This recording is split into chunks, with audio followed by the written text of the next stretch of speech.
नमस्कार दोस्तों, मैं हूँ रेवत सिंह, अध्यापक भर्ती 2023 में चयनित। दोस्तों, आज एक नया टॉपिक पढ़ेंगे, भूकंप।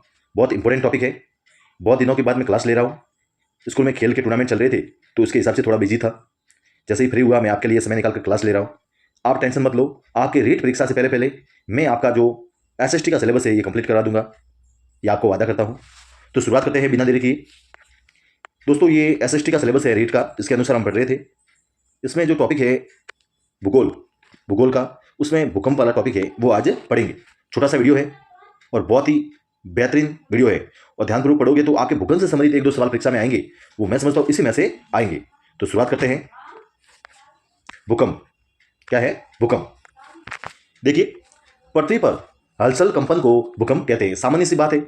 भूकंप क्या है? पृथ्वी पर जो हलचल कंपन होता है वो भूकंप है। भूकंप विभिन्न कारणों से होता है, चाहे ज्वालामुखी हो या प्लेटों के टकराने से हो या विभिन्न कोई खनन क्रिया हो या बांध बनाना हो, तो बांध बनाने से भी हलचल होता है, कंपन होता है। तो पृथ्वी पर जो हलचल कंपन होती है उसे क्या कहते हैं? भूकंप। सामान्य सी बात है। अब आगे देखते हैं। भूकंप का अध्ययन, भूकंप का जब हम अध्ययन करते हैं, स्टडी करते हैं, तो इसे क्या कहते हैं? परीक्षा में आमतौर पर पूछा जाता है कि भूकंप के अध्ययन को क्या कहते हैं। तो भूकंप के अध्ययन को सिस्मोग्राफी या सिस्मोलॉजी कहा जाता है। इंपॉर्टेंट है। सिस्मोलॉजी क्या है? भूकंप का अध्ययन। परीक्षा में कभी कभी पूछा जाता है सिस्मोलॉजी किससे संबंधित है, तो भूकंप के अध्ययन से संबंधित है। रीट में भूकंप वाला टॉपिक है, इसलिए इंपॉर्टेंस बनता है कि सिस्मोलॉजी भूकंप से संबंधित है। आगे, भूकंप मापने का यंत्र रिएक्टर स्केल है। क्या है? Richter scale. भूकंप मापने का यंत्र किसे कहा जाता है? जो आधुनिक, सबसे प्राचीन नहीं है, बल्कि वर्तमान में जो आधुनिक रूप लिए हुए सबसे प्रमाणित जो स्केल कहेंगे, इस स्केल का नाम है रिएक्टर स्केल। किसी किताब में रिएक्टर स्केल भी लिखा हुआ है, किसी पर रिएक्टर स्केल भी लिखा हुआ है। तो सबसे सही रूप में होगा रिक्टर स्केल, जिसमें क्या हो, जिसमें 10 इकाई होती है। कितनी होती है? जैसे ये स्केल है, ये स्केल है, इस स्केल में 10 इकाई होती है। इस हिसाब से 10 इकाई होती है। जो ये पहली इकाई होगी, ये दूसरी, ये तीसरी, चौथी, पांचवीं, छठी, सातवीं, आठवीं, नवीं, 10वीं, इस हिसाब से ये 10 इकाई होती है। और जो पहली इकाई से जो दूसरी इकाई है, ये दूसरी इकाई पहले की तुलना में 10 गुना अधिक होती है। उसी प्रकार से जो तीसरी इकाई है वो दूसरी की तुलना में 10 गुना अधिक होती है, और जो चौथी इकाई है ये तीसरी की तुलना में 10 गुना अधिक होती है। मतलब हर जो इकाई है वो पिछली वाली इकाई से 10 गुना अधिक होती है। तो भूकंप मापने का यंत्र है रिएक्टर स्केल, जिसमें 10 इकाई होती है। इस स्केल में प्रत्येक अगली इकाई पिछली इकाई से 10 गुना ज्यादा होती है। स्केल पर 2.0 या 4.0 का अर्थ है हल्का भूकंप, जबकि 6.2 से इकाई में अधिक होने पर शक्तिशाली भूकंप होता है, जिससे जान माल की हानि होती है। जो स्केल में अगर 6.2 से अधिक आता है भूकंप, अगर उसमें दर्ज होता है रिएक्टर स्केल में 6.2 से अधिक, तो हम समझेंगे कि बहुत ही विनाशकारी भूकंप है। अगर हमें लगता है 6 से कम है, तो हमें लगेगा कि नॉर्मल भूकंप है। तो ये आपको जानकारी होनी चाहिए कि सबसे खतरनाक भूकंप क्या होता है, कौन से इकाई से होता है। 6.2 से अधिक है तो खतरनाक भूकंप है। आगे बढ़ते हैं। देखिए, भूकंप के आंतरिक भाग में जहां भूकंप उत्पत्ति होती है, भूकंप मूल कहलाता है, यानी फोकस बिंदु कहलाता है। जैसे ये पृथ्वी है, इस पृथ्वी में जो आंतरिक भाग है, यहाँ ये आंतरिक भाग, यहां से भूकंप उत्पन्न होता है, तो इसे कहते हैं भूकंप मूल। क्या कहते हैं?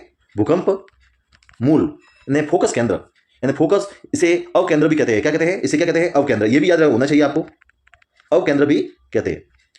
अवकेंद्र कहते हैं जहां भूकंप उत्पत्ति होती है, पृथ्वी के आंतरिक भाग में जहां भूकंप की उत्पत्ति होती है, उसे कहते हैं भूकंप मूल भी कहते हैं, यानी मूल यानी फोकस बिंदु, या भूकंप का अवकेंद्र, इसे कहते हैं हाइपो सेंटर। क्या कहते हैं? Hypo centre.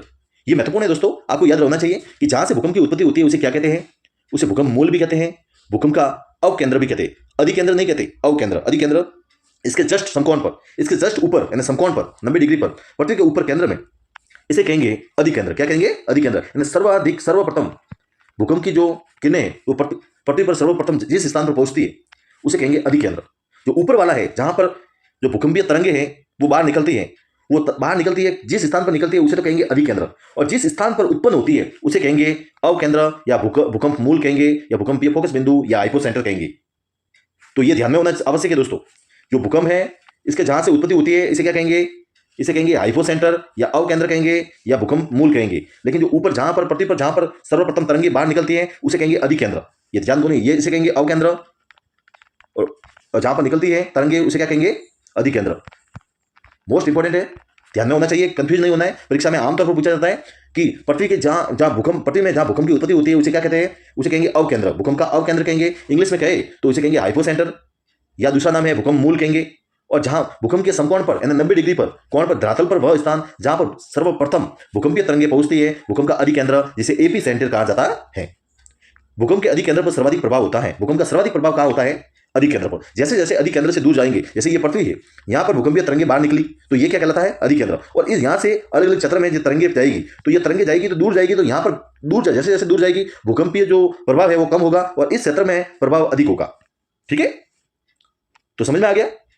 जहाँ भूकंप की उत्पत्ति होती है उसे क्या कहेंगे, भूकंप का अवकेंद्र, हाइपोसेंटर। और जहां भूकंप की तरंगे बाहर निकलती है पृथ्वी के 90 डिग्री कोण पर, उसे क्या कहेंगे, उसे कहेंगे अधिक केंद्र, एपीसेंटर। तो ये ध्यान में होना आवश्यक है। ओके, आगे बढ़ते हैं। देखिए, जब भूकंप उत्पन्न होता है तो उसमें से 3 प्रकार की तरंगे निकलती है। मोस्ट इंपोर्टेंट है दोस्तों, याद होना चाहिए। जब भूकंप उत्पन्न होता है तो इसमें से कितने प्रकार की तरंगे निकलती है, 3 प्रकार की। पहली तरंग है प्राथमिक तरंगे, जिसे पी तरंगे कहते हैं। क्या कहते हैं, पी तरंगे, याद होना चाहिए, पी तरंगे, पी यानी प्राथमिक तरंगे। दूसरी जो तरंगे है उसे कहेंगे द्वितीयक तरंगे, जिसे एस तरंगे कहेंगे। और तीसरी तरंगे है उसे कहेंगे धरातलीय तरंगे, जिसे एल तरंगे कहेंगे। ये तीनों तरंगों का नाम आपको याद होना चाहिए। भूकंप की उत्पत्ति होने के बाद में कितने प्रकार की तरंगे निकलती है, 3 प्रकार की, प्राथमिक तरंगे, द्वितीयक तरंगे और तृतीयक तरंगे। जो तृतीयक तरंगे को कहेंगे धरातलीय तरंगे और प्राथमिक को कहेंगे पी तरंगे, एस तरंगे और एल तरंगे। अब देखते हैं आगे एक एक तरंगों के बारे में। देखिए, यह है पी व एस तरंगे पृथ्वी के आंतरिक भाग में चलती हैं। एल तरंगे धरातल पर चलती है। सबसे खतरनाक एल तरंगे है, जिससे सबसे ज्यादा नुकसान होता है। पी और एस तरंगे कहां चलती है, पी और एस तरंगे पृथ्वी के आंतरिक भाग में चलती है। आपको पता है पृथ्वी के 3 भाग है, पृथ्वी के 3 भाग है। सबसे है भूप्रपटी, बीच में आते हैं, इसे कहेंगे क्रस्ट, इसे कहेंगे मेंटल और इसे कहेंगे कोर। जो अंदर वाला भाग है इसे कहेंगे कोर। यह है कोर, यह है भूप्रपटी, क्रस्ट, मेंटल और कोर। जैसे ऊपर वाला है क्रस्ट, बीच वाला है मेंटल और अंदर वाला है कोर। तो पृथ्वी का जो केंद्र बिंदु है यहां पर कहेंगे, किसे कहेंगे, कोर। इसे क्या कहेंगे, मेंटल। इसे क्या कहेंगे, क्रस्ट। जिसे क्या कहते हैं, भूप्रपटी। तो जो पी और एस तरंगे है ये पृथ्वी के अंदर चलेंगे और जो एल तरंगे है ये पृथ्वी के ऊपर चलेगी, यानी पृथ्वी पर ऊपर चलेगी। तो पी और एस तरंगे पृथ्वी के आंतरिक भाग में चलती हैं। एल तरंगे धरातल पर चलती है। सबसे खतरनाक एल तरंगे है, जिससे सबसे ज्यादा नुकसान होता है, याद होना चाहिए। अब देखते हैं एक एक तरंगों के बारे में विस्तार से जानते। बहुत महत्वपूर्ण है, इन तरंगों के बारे में सामान्य जानकारी होनी चाहिए, जरूरी है। कौन सी तरंगों की क्या विशेषता है। पहली तरंग पढ़ेंगे प्राथमिक तरंगे, जिसे कहते हैं पी तरंगे, सबसे तीव्र गति से चलने वाली तरंगे।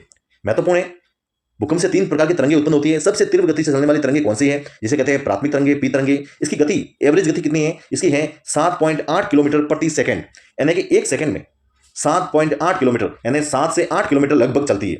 इसका एवरेज स्पीड है इसकी। और अनुदैर्घ्य तरंगे भी कहते हैं। ये कैसे तरंगे हैं, अनुदैर्घ्य। कैसे है, अनुदैर्घ्य।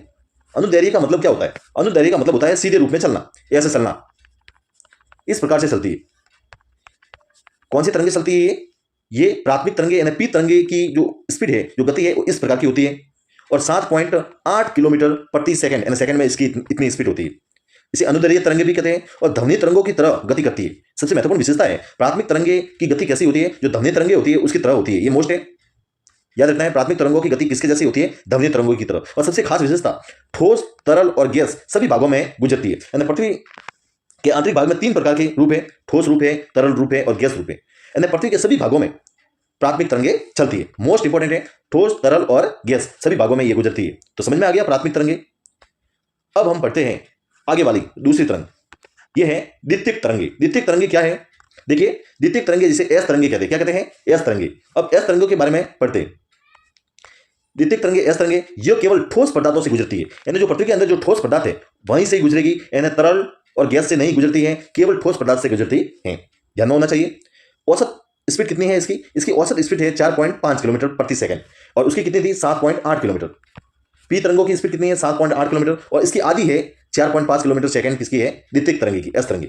इसे प्रकाश तरंगों की तरह गति करती है। यह तरंग है, यह प्रकाश तरंगों की तरह। लेकिन जो पी तरंगे हैं वो ध्वनि तरंगों की तरह, लेकिन जो एस तरंगे हैं वो किसकी तरह है, प्रकाश तरंगों की तरह गति करती है। और यह अनुप्रस्थ रूप में गति करती है। अनुप्रस्थ का दोस्तों मतलब क्या होता है, एक होता है अनुदैर्घ्य। अनुदैर्घ्य हमने पढ़ा था।